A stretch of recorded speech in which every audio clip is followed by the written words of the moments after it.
Shalom, shalom. And I say that with a very, very heavy heart. Shalom meaning peace. Our peace here in Israel has been torn apart. Whatever peace we've had, managed to keep until now. Everybody knows what's going on in the news. I'm not going to go into any of the details because we all are very aware of that. What I tried to come here today to bring is a little bit of chizuk, a little bit of strength, a little bit of comfort. And the only way that I ever find that is by delving into the Parsha, which I feel there are hidden treasures, words of God that are there for us, to comfort us, to strengthen us, to help us grow, and to get us hopefully out of any mess that we're in. And so this week I looked and searched in the Parsha, to see what it is that God has to say. And um, it's very fascinating because we start with Bereishit, which is very interesting that we're starting that now. The creation of the world, we start with. And in it, we're told in Bereshit Rabbah, it tells us that God had created many worlds before he created this one. And he wasn't satisfied with them and he destroyed them. But it says, on the ruins of all the destroyed worlds, God builds something that is fit to stand.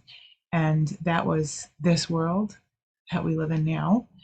And it's very fascinating because that tells us that this is the world. And so when we get a few psukim, because we can't understand, obviously, the creation of the world is way beyond anybody's pay grade, but there are things that are put in there as little hints for us. It's not supposed to be a scientific or historical accounting, but what is there for us to learn. And when I look at it, I want to read a little bit along with you so that we can analyze something where I think that we find a lesson for us. So that is Bereshit bara Elokim et hashamayim et haaretz. So in the beginning, God created the heavens and the earth. V'haaretz hayat tohu u'vohu v'choshech al pnei tehom v'ruach Elokim merachafet al pnei hamayim. And the earth was astonishingly empty with darkness on the surface of the deep, and the divine presence hovered over the surface of the waters. So this is saying in the beginning, and I see this as us now trying to pick up the pieces after many, many worlds were destroyed.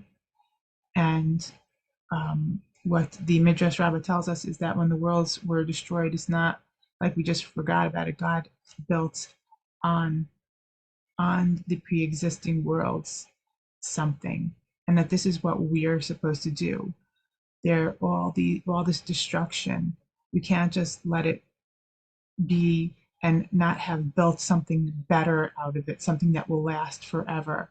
And all these neshamot, all these beautiful lives that were taken from us, it is our obligation.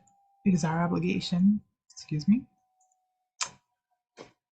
to build something everlasting out of it, and to keep their names going out of something beautiful and everlasting. So what does God do? He sees that there's darkness. There's darkness covering all over, as we have right now. But there was a Ruach Elokim that was mirachefet. There's something godly that was hovering over it, which means even though we're in a time of extreme darkness, there is a light in the world. There is other things. There are things that we have to grasp onto and to bring this lightness down. And so, Vayomer Elokim Yehi Or, God said, "Let there be light." Vayehi Or, and there was light. Vayar Elokim, God saw at Or that the light Kitov was good. God saw that the light is good, and listen to what God does. Vayavdiel Elokim ben Haor ben Hachoshech. There was good light, but it was somehow intermingled with the darkness. And God saw that there had to be a separation, that we have to be able to distinguish the light from the darkness. So what does God do by Yikra? He calls out, speaks, there's words, and he calls L'or Yom. He identifies this lightness as day, as something that's good and how we can be productive. And Lachoshech he called Laila. And this darkness, God calls night, where nothing gets done. Vayihi Erev, Vayihi Boker, Yom Echad. And so then it was Erev, it was evening, and it was morning, and it was one day. This was all one day. So what are we meant to learn from this? We're meant to learn from this that in this dark times, there is still light. There is still light of God, and that we have to call it out. We have to call out good. We have to call out bad. Worlds were destroyed maybe because we did not do such a thing. We weren't verbal enough. We weren't active enough in seeking out the good and calling out the good as good and calling out the bad as bad. And I think this is something now the whole world is coming to see. They're seeing Hamas for the pure evil that it is. And around the world, countries are calling it out as evil. And we have this obligation, everything that we do in our life also, not to let things, even the smallest thing, you don't let the smallest thing that's wrong or bad, you don't let it pass by. You have to separate it out of your life. You have to say, this is wrong, whatever it is. That is wrong, that is bad. Separate it from your life. Focus on the good, bring productivity into your life. And this is a godly thing that we're meant to do. But what God is saying is that a day represents the life, that the life consists of both, and that we're created in the image of God. And so this is given to us as an accounting for us to understand what to do and how to do it. And that now that we live in this world, we have to do this now. We have to start all over again, remembering every single one of these people's lives that were destroyed, and try and build a world that calls out good, and evil, and let good prevail. And sometimes it takes a horrific tragedy, destroyed worlds, that we have to do this now. Um, but it's our obligation.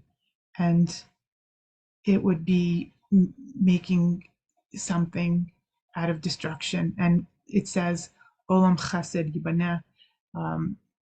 How do we rebuild? Um, we rebuild with loving kindness, with good deeds. And I see that in my country. I cannot believe, like a knee-jerk reflexive reaction right away when things were wrong, how from the smallest child who could do something, um, to adults, people, um, not just praying, buying supplies for soldiers, contributing, people who lost their house, people giving up, homes, rooms, all their supplies, whatever they can do for the people who have suffered destruction of their homes and their families, and doing everything they can to help right away. And this is the hope. This is the hope that I see, and that we should continue, and we should always be strong. We should always do good, and not put up our hands and say, what kind of world is this? It's a world that we create. So we can now create good. We can make it good. This is our opportunity.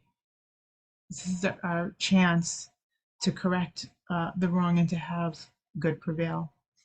And with that, I hope that you all stay safe.